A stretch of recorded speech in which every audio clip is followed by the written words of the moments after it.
So here we've got the micro chugs, and these things are so much fun to fish with.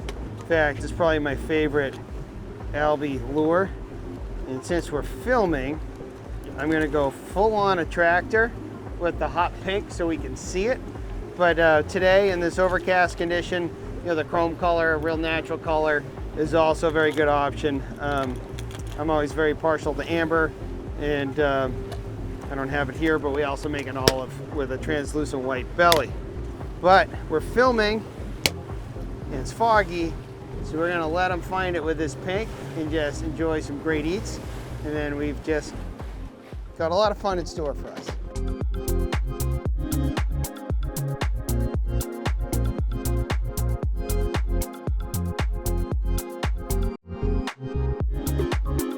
So I always tie a loop knot anytime I'm using small lures, especially with floral leader. It's a little on the stiff side, and so by putting that little loop knot in front of the lure, it's just going to have, you know, a lot more fluidity. So we've got one Attractor and one imitator. There's a mix of, you know, peanut bunker, silversides. We think they're on little baits, and then I'm a big Attractor guy, especially with top water. Certainly more fun for the camera.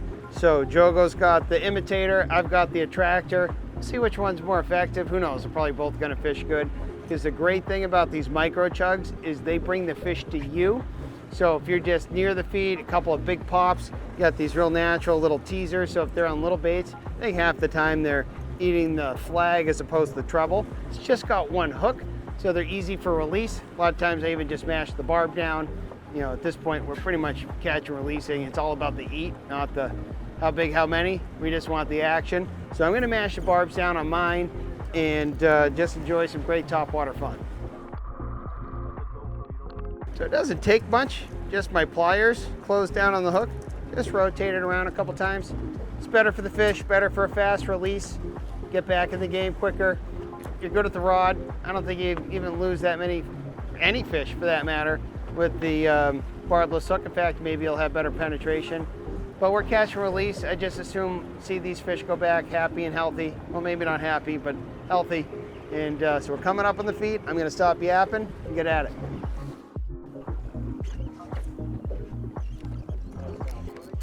Oh, there he goes. That is just so cool. That never gets old. Top water popping Bonito. Also works on Albies, but it's just a cool way to fish. We've all caught bones thousands of times on casting jigs, but for me it's all about the top water. Today we got them fast on the surface eraser, now slow and twitchy on the popper. Clearing the rod here.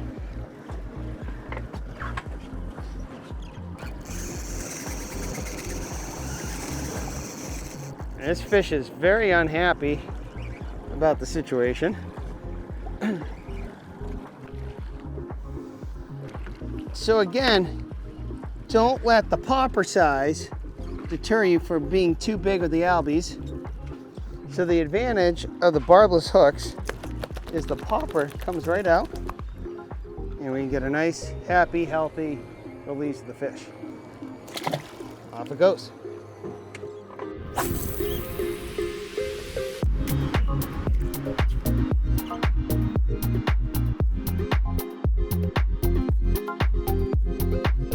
So let's talk about how to fish the Hogy Micro Chug.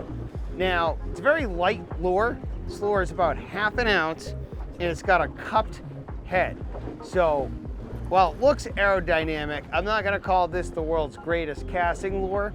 In the cupped head, the lightweight, so it's very helpful when you fish with these to get upwind of the fish, to cast downwind.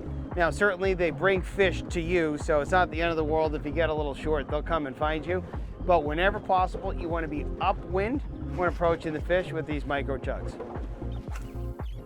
So I'm in the zone here, way up, I'm getting control of my line. My first one is a loud pop, and I let it sit, pop, let it sit. Sometimes they want it just sitting, a pop and let it sit. That is particularly effective when they're on real little micro bait. I think they're interested in the teaser, the flag at the end. When you do that, you pop, let it sit. And so while that popper's sitting, that flag is just sort of dancing under the lure. So that's method one. Now method two is a continuous pop throughout the retrieve. So I've set it out, start with a loud pop, and then I'm just gonna chug this thing. Now to me, both the same amount of fun in terms of awesome eats. The pop and stop, you get more hang time in a zone, where the downside of the continuous chug pop, you know, you're constantly having to recast. But I let the fish tell me what they want, and that's how I fish it. But I switch back and forth throughout the session. There's no right or wrong way to fish this. In fact, most time when I'm retrieving any lure, I'll change up the retrieve throughout the entire cast. So the takeaway is, retrieve number one, the stop and pop, that's when they're keyed in on micro forage and those real frustrating times where even if you drop any lure you can think of in the feed, you're missing it. That's a pop and stop and let that flag work. Now the continuous chug retrieve number two, that's when you're drawing the reaction strike, blind casting, and they're a little more aggressive, maybe on bigger bait like peanut bunker like they are today. So those are the two retrieves. More often than not, I'll do both stop and pop and continuous chug all in one cast, but there's definitely days where one is more effective than the other, and I'll steer into that.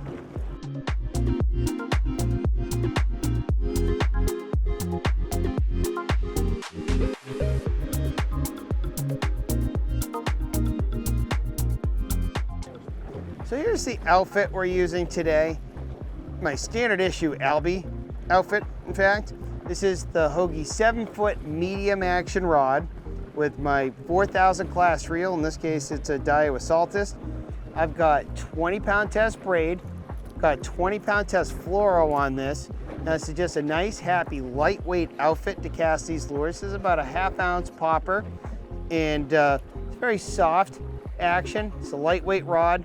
It's a moderate fast action. Oh, and there's the Albies behind me, but you can see it's a light, easy, happy outfit.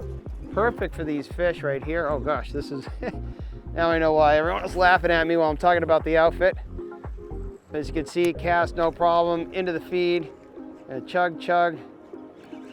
And oh, there he goes. Swimming at me. So I'm gonna keep cranking on this fish. It's about to pass the boat in a minute.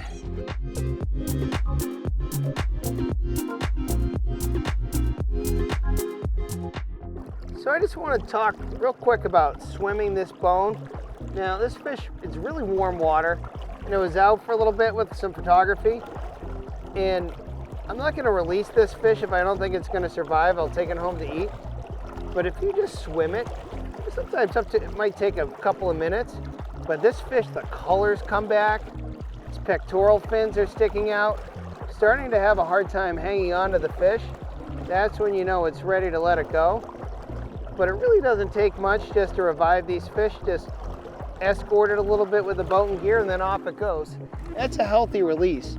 Now, the one thing we learned from the ASGA's Albie study, the Albie project, is if you take the time to revive these fish, their survival rate is through the roof, which is awesome.